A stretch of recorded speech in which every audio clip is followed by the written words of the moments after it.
Hi, I'm Charles with Handicap. This story begins on a rainy night in the aptly named Forest of Death. A terrible scream rips through the trees as a man grabs at the bloody hole where his eyes used to be. Another man in a hood cackles at the sight of blood, remarking that the Empire must truly be done for if even a guy like his buddy Glenn could defeat one of its best heroes. Glenn doesn't take too kindly to the backhanded compliment, but the man missing his eye takes it even worse. He confronts the hooded men, demanding to know why would they turn on their fellow comrades like this? The Joker in the back looks at the bodies nearby and compliments the hero and his friends for accomplishing the crappy sealing mission with just the 4 of them. However, now that the hard work is done, so are they. Like his friends, he must die so that the rest of them can claim the credit. To stop a force known as Wish Tech and the Land of the Shadows, the Empire gave holy weapons to 14 heroes and sent them on a mission. 3 perished in their task,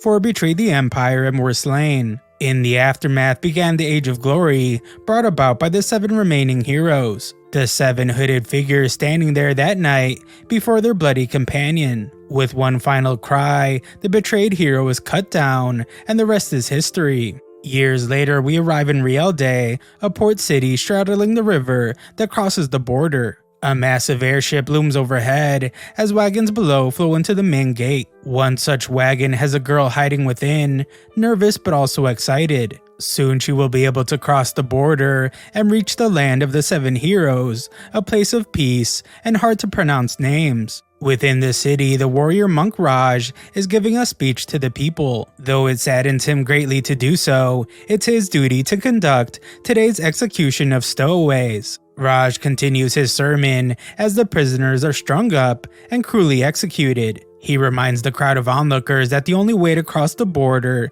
is to obtain a lawful travel pass from his monastery. All those who try to sneak into the land of the heroes will meet the same fate as the people hanging. From above, a mysterious one-eyed man watches in disgust. Nearby, the shouting of the girl from the wagon can be heard. She's been captured by one of the monks and accused of being a stowaway. Raj arrives and is annoyed that they haven't finished cleaning up the last round of executions. The girl's pleading falls on deaf ears as the monk orders her to be dealt with so they can get on with their day. It looks like her hopes of reaching the promised land will be cut short, but a stranger approaches, calling her Peppy and scolding her for getting into trouble while he was waiting for her to show up. He steals her away from the monk and begins dragging her off like an angry parent about to reprimand their child. The monks demand he stop, and the stranger turns around, declaring that he's simply her brother. They aren't buying it, and Raj says it seems like they will be adding 2 more to the executions. Little Peepee starts freaking out now that the gig is up,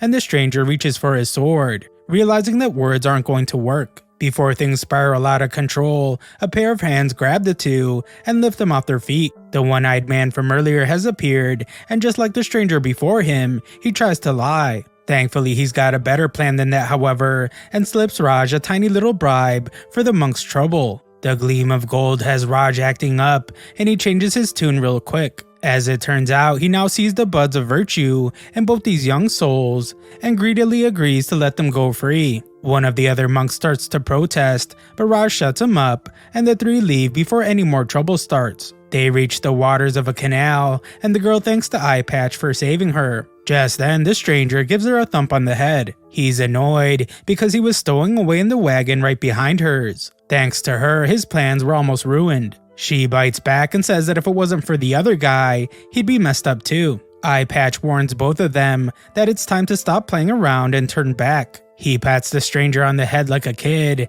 and says that there's no way they are sneaking across the border. He only has a chance because he paid a local smuggler a bunch of money to get the job done. Just like the stranger, he doesn't want the 2 of them bumbling about and making his life any harder. He calls the stranger a little hero, and just like poor Peepee, he's not too happy with his new nickname. Eye Patch says it's because kids like him are always trying to be like the 7 great heroes. However, the stranger angrily says that the comparison to the heroes makes him want to puke. Eye Patch doesn't have time for tantrums and says his goodbyes, but the little hero stops him, curious about this smuggler he mentioned. The girl wants to know about the smuggler too, but Eye Patch asks why he should even bother. Peepee lowers her head and tells him that she has nothing and no one left to go back to. Just then, the stranger's ears begin to twitch, and he announces that at least 13 men are approaching fast. He picks up Pee-Pee, walks her up to the water's edge, and throws her in without another word. True to his word, 13 armed monks arrive on the scene right after. It turns out that the problem with flashing so much shiny gold is that everyone catches a gleam of it. These monks want a piece of that fortune and aren't going to take no for an answer. Eye Patch explains that it's no secret that the monastery is as corrupt as they come, dealing in bribes and other assorted business to fill their coffers. The more money one offers, the more virtuous they are regarded by the Holy Church. This is just another day at work for the monks, who decide to end the lives of the two of them and just steal their gold. One charges in, but before he can do anything, the stranger absolutely bodies him without even breaking a sweat. Eye Patch's one good eye widens in disbelief as he watches the monk nearly cut in half, and he realizes that this kid is a lot stronger than he looks. Luckily, he's behind him, unlike the monks who are on the wrong end of the stranger's blade. They can't believe that someone would dare to attack a monk in their city. The little hero tears through them all with shocking ease, cutting each of them down before they have a chance to fight back or flee. After all is said and done, the stranger dumps their bodies into the canal to hide the evidence, prompting Pee-Pee to resurface further downstream, pissed off and soaking wet. Impressed, Eye Patch says that he needs the kid's help and asks him to join him. The stranger then tells the girl to come along. While she was goofing off taking a swim, the two of them made a deal to go see the smuggler together. Now that everyone's friends and accomplices, the one-eyed man introduces himself as Weed. The little hero strikes a pose and says that his name is Coin. The girl tries to introduce herself, but Coin cuts her off and tells Pee-Pee to stop dawdling. It's time to go. Their journey takes them by boat through the forgotten ruins beneath the city. Weed explains that this used to be the fortress that belonged to Wish long ago, but it's now home to vagrants and vermin. They reach a shady-looking tavern, complete with dancing girls and hard liquor. While Pee-Pee is grossed out by this place, Coin wastes no time in getting himself a drink. One of the wenches is concerned and asks why Pee-Pee is soaked and filthy. On the balcony above, a scantily clad bombshell remarks how cute Weed's new traveling companions are. He apologizes for the sudden change of plans, but she tells him it's fine because he paid her more than enough. Good customers are hard to find these days, and Weed has to awkwardly interrupt. It's because he needs a little discount. Turns out that bribe he wasted on the monks wasn't so cheap. This ruins her mood, but the smuggler lets out a sigh and decides to let it go. She has a soft spot for kids, and Coin reminds her of someone she once knew who had the same look in his eyes. Weed tells Coin to go talk to her and smooth things out. Meanwhile, he finds a distraught Pee-Pee dressed in the local garb after the girls toss her dirty clothes. We then join Coin and the smuggler at the tail end of their conversation. She has proposed a deal that Coin doesn't seem too eager to entertain. He wants to know what her game is, but she tells him that if he wants to get out of here, he needs to get on the ship coming tomorrow. Otherwise, he'll miss his chance to catch a look at the heroes. The smuggler explains that because of the civil unrest, the 7 heroes will be encamped nearby. For the next couple of days, they will be at a place known as Thousand Spears. The realization that the heroes are within his grasp changes Coin's mind in an instant. Meanwhile, Raj looks over the filthy town he governs with disdain. He can smell the rot in the hearts of those below who have not paid their holy taxes. That makes him burn with a kind of religious fervor only gold and bloodshed can quench. He says that tonight someone is going to pay. At the tavern, word reaches the smuggler lady that the monks are coming with a vengeance. They're already inside, and as usual, Raj is giving a speech. He knows this place is a den of scum and villainy, and he and his boys will be conducting their investigation to unmask the criminals among them. The smuggler's upset at the audacity of his accusation of her being a smuggler,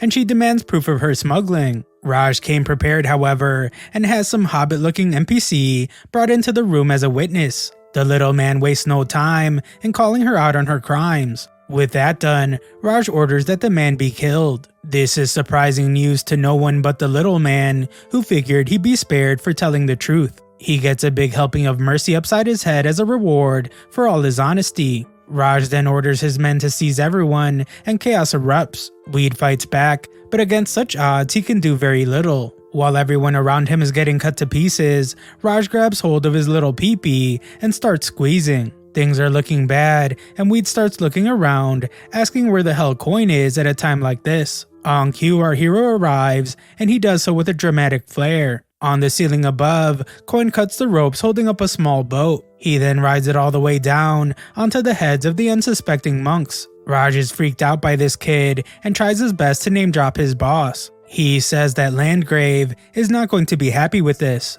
Coin's answer back is simple as he tells him to bring it on. Just as before, he makes quick work of the monks who stand no chance. He wonders how Pee-Pee is doing, and it seems that she's alright for now, just unconscious. Coin then turns his attention to Raj, who decides that now would be a good time to get his holy butt out of there. After running as far as he can, he collapses on the ground and starts plotting. When two of his fellow monks find him, he declares that the city will be shut down under martial law. Our heroes escape the tavern and find themselves deep in the bowels of the underground ruins. Their plan is still the same, they must stow themselves away on that ship. The smuggler can't believe what she's hearing because it's crazy talk. Coin, however, can't let this opportunity slip by. He will catch the heroes no matter what. He tells her not to worry, tonight is a perfect night for a little bit of crazy. The look in his eyes reminds her of that special person, and it doesn't take much else to change her mind. She tells him that she may know a secret way into the ship, but it's not going to be easy. Raj, doing his best Batman impression, is still monologuing into the night above his crime-filled city when a new character arrives. His name is Gratz, and the monk is happy that he's come to lend his power. Gratz reminds him that his help doesn't come cheap, but for Roz it's a small price to pay for justice. Far down below, our heroes are running as fast as they can to make up lost time. After everything he said earlier, however, Coin is struggling to keep up and blames it on the bad air and the ceiling obstructing his view of the sky. The smuggler says this used to be a secret base for the Wish Mages back in the day. She then suddenly cuts down a little goblin creature as it tries to jump her. She explains that it's because of those mages that monsters like these infest the place. She tells the others that they're close now and leads them out of the tunnels, but waiting for them on the other side is even more trouble. The earth begins to shake as a titanic monster lurches into view. The thing is as ugly as it is big, and the sight of a scantily clad woman has the creature's mouth watering. Naturally, the smuggler is horrified, but as it turns out, this was the same thing that ended her friend's life years ago. There isn't any time to regret their decisions, as the monster hurls a ton of debris at them. Coin dodges and surges up the beast's arm, bringing his sword down hard on its head. It's a clean blow, but an ineffective one. The monster grabs him and punches Coin straight through the ceiling. Our boy is down and out, and Altia the smuggler really starts to lose it. Things only go from bad to worse when Weed notices the ship they need to reach through the new hole in the ceiling. Pee-Pee finally wakes up and wonders if she's been saved. By the time she notices the hungry monster looming over them, it's already too late to go back to sleep. She wonders where Coin is and gets the bad news that he's dead. Now Weed has to deal with two crying girls alone, but he's not just going to roll over. Those big metal circles attached to his arms are actually weapons, one of which bounces off the dome of the monster right where Coin struck it. A crack begins to form, and so does a plan in Weed's head. He tells Altia that she can give up if she wants, but he isn't done fighting just yet. Using his weapon, he manages to trip the monster and brings it down with a thunderous crash. The monster attacks, but Weed grabs Pee-Pee and swings away just in time. He hurls his weapon once more, and the crack begins to widen. Unfortunately, the monster has caught onto his tricks by now and grabs the rope. It swings him around like a yo-yo before sending him crashing into the wall. The girl goes flying, while Weed has more than just the wind knocked out of him. Altia manages to catch Pee-Pee, but now it's just the two of them against the monster. All hope is lost, but as Weed stirs up, he notices a strange light beginning to shine. This light is coming from Coin. As the monster lunges in to devour the girls, Coin lands on its head. Blade in hand, he thanks the dumb beast for breaking the roof and letting the light in. Because of that, now he can go all out. He jumps down and swings his sword in a perfect arc before landing on his feet. The beast growls and says that a little cut like that won't hurt him, and he seems right, until his head explodes in a geyser of blood. The monster falls dead, and Coin tells Weed to stop playing around. They're in a rush. As Eye Patch gets up, Coin notices something in the shadows and draws his weapon again. In an instant, there's a bright flash of light, and where the monster's body was is now nothing but a scorched crater. Raj begins laughing maniacally, and he tells the heroes that all is lost. They have no chance against the power of Gratz and his magic sword. Thanks for watching my recap. Subscribe to the channel for more videos.